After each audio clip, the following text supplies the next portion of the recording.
I'm sorry, you guys. I have to start this over, so I think I'm going to delete the other one. My wonderful husband of 25 years called in on his lunch break, and anytime King called, I have to take that. So, but again, this is Coco 929. I was just coming in to say hey on Martin Luther King's birthday, well, the day that we celebrate his birthday. Something phenomenal happened. Depends on how you look at it. Martin Luther King's birthday, I believe, is January 15th. And I believe they enforced or pushed the impeachment date. And that date was January 15th as well. It's kind of ironic how both of those dates was. I'm like, wow. It's just something that I noticed. But anyway, my cousin, which I call him my uncle, marched side by side with Martin Luther King. He fought for, African American rights, as well as the rights of anyone, poor, female, male, children. He's in the encyclopedia as well, along with Martin Luther King. Um, Here in my state, they honor my cousin as well because of his relentless fight for justice and fairness for African American people.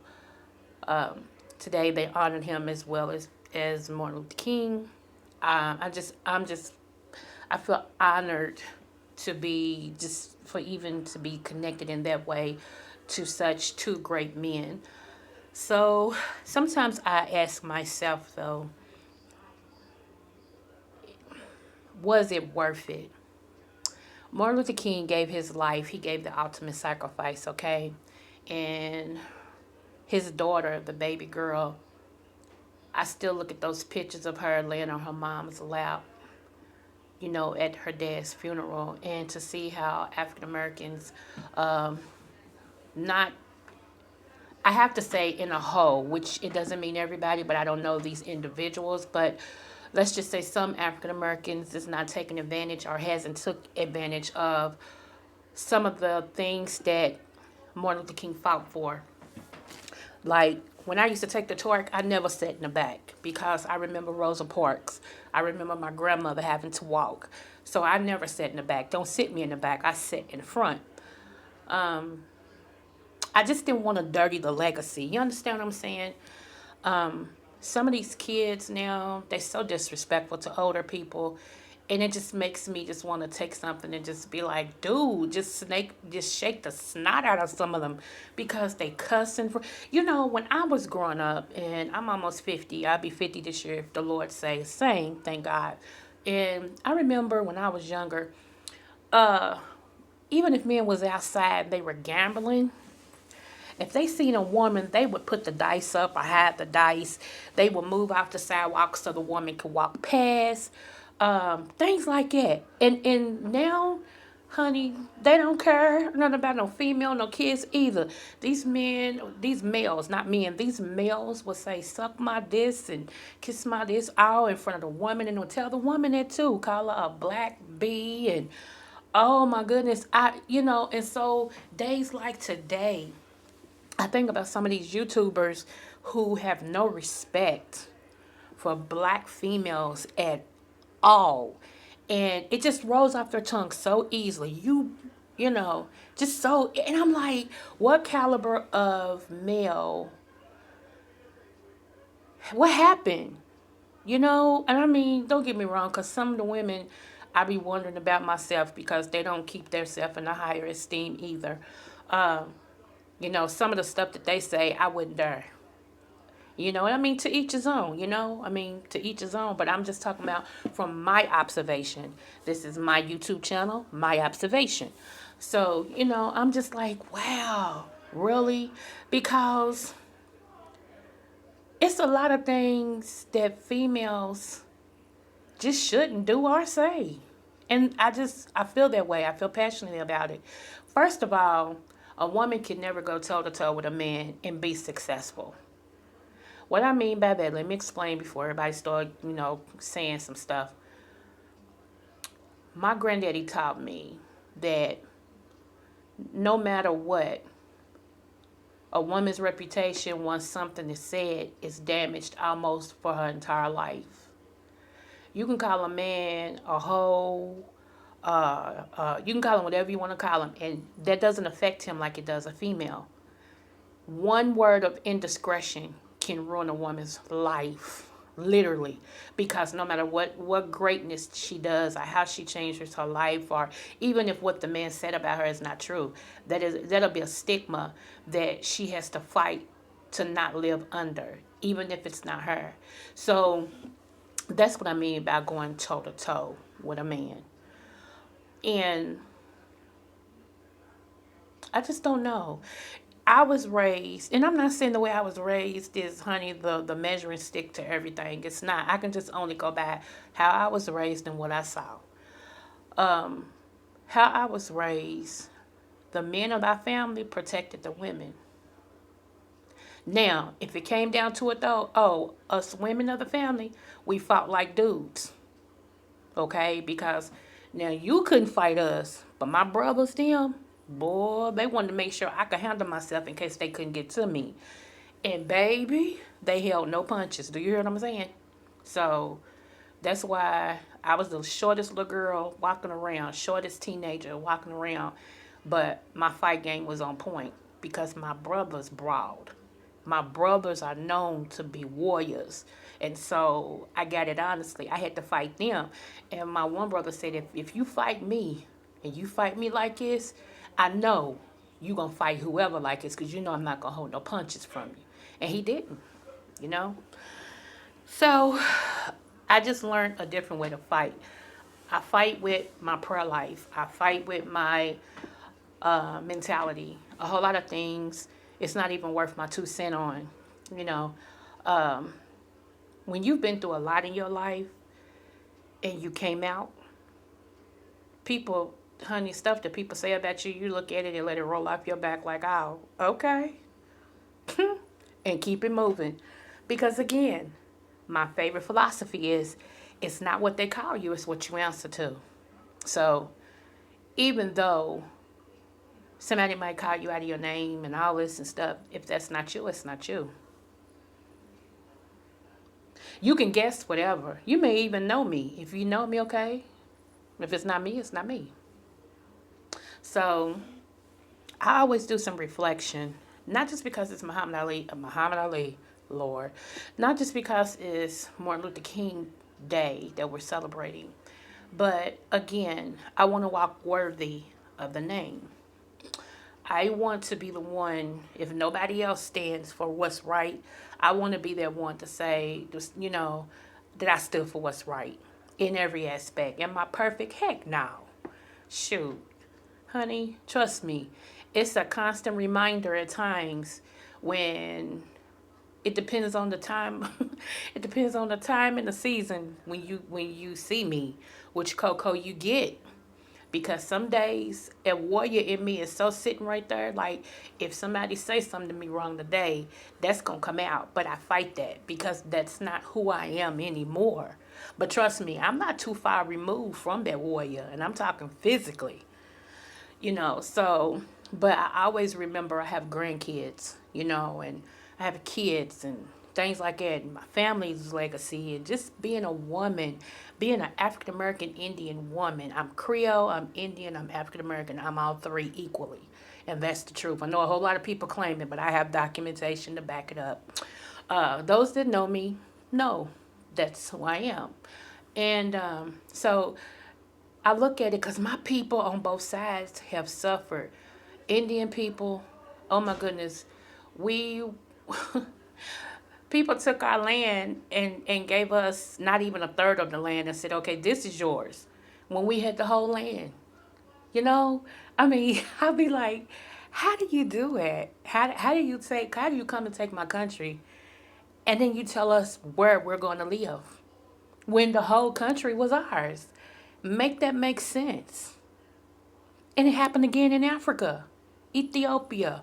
Uh, how do you take a country and you give us what you want us to have, and we're supposed to be okay with that? I don't, yeah, okay. I ain't gonna get on my soapbox, but today is just reflection day. So That's why I said I want to walk worthy of my ancestors. My grandmother, now, this ain't no this ain't no cousin I call uncle, or no cousin I call auntie. This is my truly grandmother. She was instrumental in getting food stamps in Kentucky. She actually went and had a sit down with Lyndon B. Johnson, and she took a petition with her of names and everything and sat down and had a talk with him, and that was the moving force to get food stamps in Kentucky. See, people don't know that. So that's why I said it's not what they say about you, it's what you answer to. I know my legacy. I know my blood. It runs thick, it runs deep. I know who I am, and I carry myself as such. I don't start it, but I do finish it. And that's been my legacy all my life. I don't start it, but I finish it. you know, and everything don't move me. Like I said, and I know when people say stuff to you in words, the word that the cut from a word can last longer than a literally cut, and a hit from a word can last longer than a physically hit. Like when you being physically hit, or somebody actually smacking you, it may sting, it may even bruise you, but something about some words can last real. It can cut deep, and that healing can be long. Okay, it can take years to get over some words. You understand? And I'm aware of that. But also, when I look back, and like I said, I think about my family, Martin Luther King, Medgar Evers, different ones of that caliber, what they had to go through. They had to go through people talking about them, calling them the N word, spitting on them, water holes, dogs. All this and stuff like this. And if I really want to go back further, I have to think about Jesus Christ. We're no better than him. And he knew no sin. And look what all he went through just for us. Why is it the ones that goes through for everybody else goes through the most? And ultimately it costs them their life. And for people to not even appreciate the sacrifice. I heard, I think her name is Bernetta King, the daughter. I heard her say, for everything that's going on with us, I would have rather kept my daddy. She said, for all that y'all do, I would rather have my daddy, because y'all don't even carry his legacy. It's like he died for nothing. And I understand that. And that's real talk. That's real talk. So if you get nothing else from his life, if you say, well, she's full of wind, and okay, I can be whatever you want me to be. And I always say, forget the messenger. Did you get the message? How can we challenge ourselves every day to be better? What is your legacy? If you was to die today, what would be your legacy? Would people say he or she was a doo-doo starter, that they always begging, or they always cuss people out, they was a liar? Or will they say, you know what, this person, I could go to them for anything. They have good advice for people. They were always smiling. When I was down, they prayed for me. Whatever the case may be, what would be your legacy if you died today? Like I said, in everything that I do, I try to see what the lesson is, rather, that God is saying. And today the lesson is walk worthy of the name. Not just my family's name, not just Martin Luther King's name, but God's name. Walk worthy of the name. No, we're not perfect, but every day we should strive to be perfect. See, because here's the thing. Again, what is your legacy? What is your legacy? You're talking, or you're listening, brother, because you're not talking to me, because it's not live for you guys. But think about this. The person who's talking to you right now, I am more than a conqueror. I have survived rapes. S's, okay? Thought about chapel, Lord. Rapes, molestation, incest, abuse, gun pointed to my head. See, I can go on and on. And for me to be sitting here telling you what is your legacy, Think about it. Don't let words affect you so much where you come out of your character. So what? You don't have a whole lot of YouTube followers and knowledge. That matters not. It really don't. It don't matter anything because you can have the followers and still they kick you off YouTube. You understand what I'm saying? But when YouTube is over and all the fame and fortune is over and things like that, what is your legacy? Are you a survivor? Are you more than a conqueror? See, don't just talk it, walk it. I support a lot of people. Do I agree with what they say sometimes? Absolutely not. But I'm like this, if I'm your friend, I'm your friend. We ain't got to always agree. But I have to know the intention. And if I know your intention is not malicious, I got you. Because, see, two can't walk together unless they agree. That's point blank, period. And the mature people understand we might have a difference of opinion, but I got you. If I'm for you, I'm for you. We may have a difference of opinion about the color blue. I'm just going to throw that out there. Example. I may say royal blue is the best. You may say light blue. We're not going to fall out over no color. We'll just agree to disagree and keep it moving. I got you. That's true friendship. That's true support. Anything other than that, you want me to make you my guide. I can't do that. I never agree with anyone 100%. Not on everything. Some things, yeah. But I do have my own mind. I didn't go to school and write all these theses and do all this study and I almost pour my hair out to become a doctor to agree with just any foolishness. That ain't me. A lot of times I don't see a lot when I visit different people's chats because it's not about that. But I ain't no dummy. Like I said, what's your legacy? You heard everything that I've said. I'm going to get into different details that's happened with me. I'm going to do that. I really want to be on camera when I do that, and it's been a delay in my new computer, but it's all good. Other things come first. I'm not rich at all yet. Let's say it like that. So I'm not pressed about getting no brand new computer and all that. It is what it is. As long as I have an outlet to talk to you all, to leave you inspiring messages, that's what I'm gonna do. But I'm gonna say this, and then I'm gonna disconnect. When I tell you what is your legacy and that you have the power to change your life, even if it's 1 hour at a time. Sometimes we have to take it an hour at a time. People say take it one day at a time. Sometimes a day is too long. Sometimes we have to do 1 hour at a time. Like, okay, from 6 to 7, I'm going to do this. And once you start conquering hour at a time, then 2 hours. Then before you know it, you'll have a pattern of newness that you're doing, the change that you're making, the legacy that you want to leave, not the legacy that you're leaving. Okay?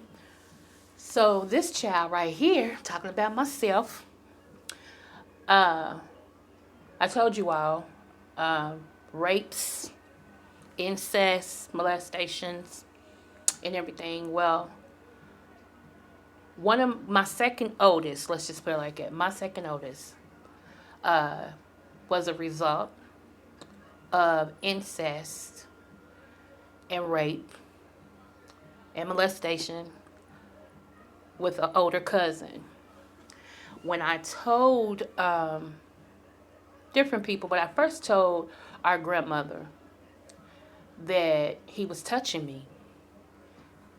And I could tell she didn't believe me. Or either she believed me, but she didn't want me to say nothing, and I'll tell you why. So anyway, I got blamed because of how I was built. Now, mind you, I'm 8 years old, okay, going on 9. And I'm like, I don't understand why that's my fault. It just didn't make sense then, and it don't make sense now. Again, at the beginning, I told you guys that I Indian, African, and Creole. Okay, all three. And that's just on my daddy's side. Okay, and my mother. Well, we ain't gonna get started on that because you don't need to know all that. Okay, so what I found out. This was later because I'm skipping some stuff. And one other day I'll go back to fill all it in. But to fast forward a little bit, what I found out from the cousin who I have a daughter by, I found out about his mother, which is my daddy's older sister. Like, she's the oldest, my daddy was the second oldest, okay? She told me, because she always said I was her daughter, because we act more alike than any of them on that side. So she said, what you don't know, and I'm going to tell you, and I wish they would tell you. And I said, what? She said, that's something that goes on, or that has went on in our family. And I said, what? She said, when I was younger, I was pregnant by my first older cousin. And my mom knew it, which is my grandmother, her mother. I said, what? And screamed. She said, yes. She said, Mama left her siblings, the tribe, all this type of stuff in Louisiana. She left so that her kids didn't have to endure what she went through. So that's why I talk a lot about generational curses. In the Indian, let me say this, in our particular tribe, I'm just gonna say it like that. They believe in keeping the blood as pure as possible. So for a older cousin to mess with a younger female cousin to repopulate and to keep the blood pure is natural. I'm gonna let that sink in. So I didn't know that happened to her. She was pregnant, and she said, I think she was 6 months, and ended up slipping down some steps or something like that, and ended up losing the baby. Okay. I didn't know that when my particular cousin, which is her son, set eyes on me, that he instantly was like, I'm in love with her. Now, he told me this. Of course, men say a lot. You feel me? And as weird as this was, I'm like, oh my. So talking to his mother, I remember her calling me a couple of times, like when, I moved out on my own and all this and stuff. And I remember her telling me, I believe he's going to come for you. You be careful, because he keeps telling me he's in love with you. And I keep saying that's your cousin. And I've been telling him this for years and all this and stuff. And he's like, he don't care. It was just crazy. I was like, are you serious?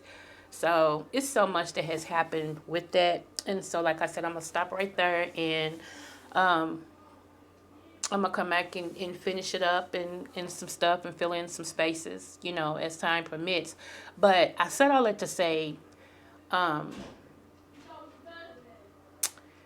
my daughter, our daughter was born, you hear my kids, as my youngest child, my goodness.